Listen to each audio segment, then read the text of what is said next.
अगर इतने पॉश इलाके में अगर इस तरीके की घटना घट रही है तो ये बहुत अत्यंत गंभीर विषय है। इस परिवार के साथ ये घटना पहले घट चुकी है, उसके बावजूद उसी परिवार के साथ तो क्या स्थानीय प्रशासन के द्वारा उस परिवार को सुरक्षा दी गई?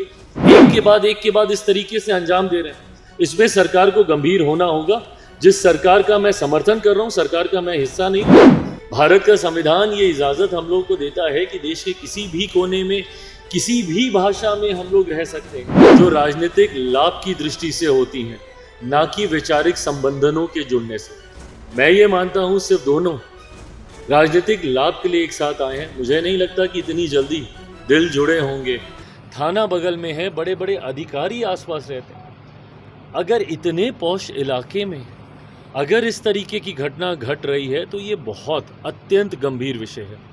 मैं सरकार के भी मैं संपर्क में हूँ, स्थानीय प्रशासन के भी मैं संपर्क में हूँ। शाम तक तमाम जानकारी अपने संज्ञान में लेकर पुनः मैं इसके ऊपर अपनी बातों को रखूँगा। पर इस तरीके की घटना चिंता को बढ़ाने का कार्य करती है। परिवार जन का कहना है कि जब हम लोग सेफ नहीं है तो ये कौन सा सरकार है जो हमें सेफ? मैं बिल्कुल उनकी बात से सहमत हूँ। अगर परिवार को अगर इस बात का भय है कि अगर वो सेफ नहीं है तो कौन सेफ है, बिल्कुल सही बात है। और वो भी एक ऐसा परिवार जिस परिवार के साथ ये घटना पहले घट चुकी है, उसके बावजूद उसी परिवार के साथ तो क्या स्थानीय प्रशासन के द्वारा उस परिवार को सुरक्षा दी गई? भाई अगर एक बार घटना घटी, दोबारा घट सकती है। ऐसे में ये प्रशासन की जिम्मेदारी बनती थी। लापरवाही कहाँ हुई है, इन तमाम विषयों की जानकारी लेकर मैं पुनः अपनी बातों को आपके समझ चिराग पासवान हमेशा लॉ एंड ऑर्डर को लेकर सवाल उठाए, चाहे वो सरकार में रहे या सरकार के बाहर रहे। चिराग, इस पर भी क्या आप मुख्यमंत्री से इस पूरे विषय को लेकर बातचीत करेंगे? क्या कोई मुलाकात होगी? क्योंकि क्रिमिनल एक्टिविटीज हो रहे हैं। नहीं, मैं बिल्कुल मैं बातचीत करूंगा। जैसा मैंने कहा, मेरे लिए भाई किसी गाँव में भी एक घटना घट रही है, एक भी अगर प्रदेश में हत्या हो रही है तो वो हमारी सरकार के लिए चिंता का विषय होना चाहिए। आप आंख मूंद कर नहीं बैठ सकते हैं ऐसे विषयों को लेकर। आपके लिए ये चिंता का विषय होना चाहिए। कोई भी घटना इसीलिए नहीं कि एक बड़े व्यापारी थे इनके साथ घट गई। अगर गांव में भी अगर किसी गरीब के साथ भी घटना घट रही है तो वो भी उतनी ही बड़ी चिंता का विषय होना चाहिए।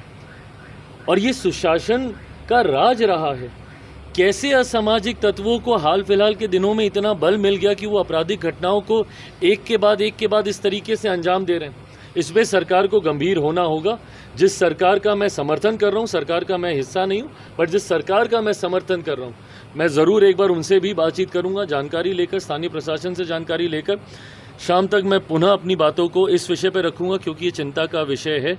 इसको हल्के में नहीं जाने दिया जा सकता। महाराष्ट्र में जिस तरीके से बयानबाजी और कहा जा रहा है हिंदी भाषा यहाँ नहीं रहेंगे, हिंदी लोग नहीं रहेंगे, यूपी बिहार के लोग यहाँ नहीं रहेंगे।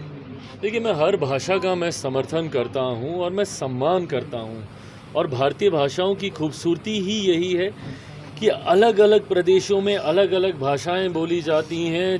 चंद किलोमीटर की दूरी पर हमारी बोली बदल जाती है, पर एक परंपरा ये भी रही है। मैं भाषाओं को सखियों की तरह मानता हूँ, सहेलियों की तरह मानता हूँ, जो एक दूसरे के साथ मिलजुल कर हंसी पूर्वक, खुशी पूर्वक उन्होंने बढ़ने का काम किया। पर कुछ स्वार्थी राजनीतिक दलों के द्वारा जिस तरीके से भेदभाव की राजनीति को बढ़ावा दिया जाता है, भले वो जात के नाम पर हो, वो धर्म के नाम पर हो, क्षेत्रवाद के नाम पर हो, और अब भाषा को लेकर, मैं कतई मैं इसका पक्षधर नहीं हूँ। भारत का संविधान ये इजाज़त हम लोग को देता है कि देश के किसी भी कोने में किसी भी भाषा में हम लोग रह सकते हैं, कम्युनिकेट कर सकते हैं। पर उसके बाद अगर भाषा के नाम पर भी हम लोग को बांटा जाएगा, मैं पुनः दोहराता हूँ, मैं हर भाषा का मैं सम्मान करता हूँ, बट जितना मैं आपकी भाषा का सम्मान करता हूँ, आप भी हमारी भाषा का सम्मान कीजिए। एक दूसरे की भाषाओं का सम्मान कर कर ही हम इस देश की उस मूल भावना जिसमें अनेकता में एकता की हम लोग बात करते हैं, तभी हम लोग आगे बढ़ सकेंगे। पर अगर कुछ राजनीतिक दल अपने राजनीतिक स्वार्थ के लिए ऐसा करेंगे तो मैं उसकी निंदा करता हूँ। दोनों भाई आज मिल भी रहे हैं आज महाराष्ट्र। वो भाषा के लिए नहीं मिल रहे हैं, अपने स्वार्थ के लिए मिल रहे हैं। अपनी खोई हुई ज़मीन को वापस एकत्रित करने की सोच के साथ वो मिल रहे हैं। दोनों भाइयों ने देखा कि अलग रहकर उनकी ताकत ना सिर्फ बढ़ी बल्कि समाप्त हो गई। ऐसे में पुनः अपनी खोई हुई ताकत को, उस विरासत को संजोने की सोच के साथ, मुझे नहीं पता कि मन मुटाव मिटा है कि नहीं मिटा है। कई बार तस्वीरें ऐसी सामने आती हैं जो राजनीतिक लाभ की दृष्टि से होती हैं, ना कि वैचारिक संबंधनों के जुड़ने से। मैं ये मानता हूँ सिर्फ दोनों राजनीतिक लाभ के लिए एक साथ आए हैं। मुझे नहीं लगता कि इतनी जल्दी दिल जुड़े होंगे या वैचारिक मतभेद समाप्त हुए होंगे।